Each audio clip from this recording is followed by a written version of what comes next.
Correct form of verbs, অর্থাৎ এখানে দেখো আমাদের কারেক্ট ফর্ম অফ ভার্ব বসাতে হবে।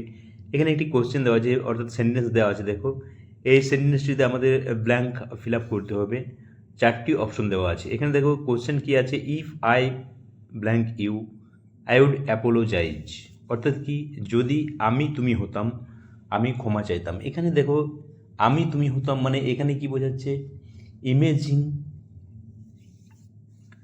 Imaging or Unreal or hypothetical situation বোঝাচ্ছে, অর্থাৎ কোনো কল্পনা বা অবাস্তব, যখন আমরা কন্ডিশনাল সেন্টেন্সে এরকম যখন কল্পনা বা অবাস্তব কোনো ঘটনা বোঝাবে, সেক্ষেত্রে কী হবে মনে রাখবে, সবসময় ওয়্যার হবে। কি বসবে, ওয়্যার।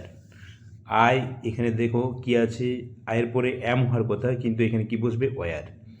আই বা হি সি থাকলেও কিন্তু কি বসবে, এখানে ওয়্যার বসবে। তাহলে এখানে কারেক্ট আনসার কী হবে, I were. If I were you I would apologize.